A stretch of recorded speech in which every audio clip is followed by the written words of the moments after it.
Welcome back, new brand video. In this video I'm going to be showing you how to fix Instagram not working in iPhone after update iOS 17. Let's start video without wasting time. First of all, open your setting, and from here what you need to do it, select correct your country region, open your media and purchase, and from here click on view account, and from here what you need to do it, after update iOS 17 select your country or region. After change your country or region, click on country or region, wait some second, click on change country region, and from here select your country. I'm selecting United States, click on this,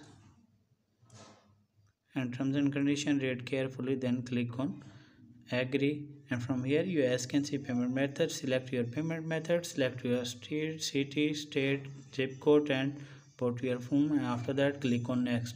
After change your country or region, go back your home screen and open your app store, and from here what you need to do it, update your Instagram app.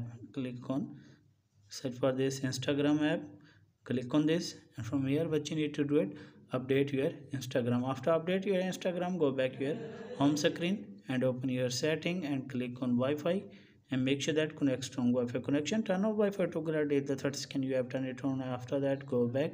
If you use mobile data, then turn on airplane mode at least the 30 second you have turned it off. And after that, check whether problem had been fixed or not. If the problem is not fixed, then scroll down and click on journal and click on date and time, and from here you make sure that select correct date and time and turn on board to go line. After that, go back and scroll down and click on VPN device management.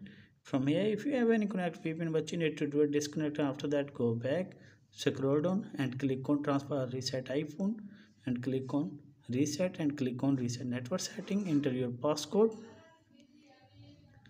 and click on reset network setting. After reset network setting, check whether problem has been fixed or not. If the problem is not fixed, then go for the last method. Go back your home screen, open your settings, scroll down and click on journal and click on iPhone storage, and from here search for this Instagram app. Click on this, and from here what you need to do it, offload your app. After a few minutes you have again sign in, and after that I hope your problem will be fixed. If this is helpful, then like and subscribe my channel. If you have any problem, share with me in the comments box. I will help you more. Thanks for watching.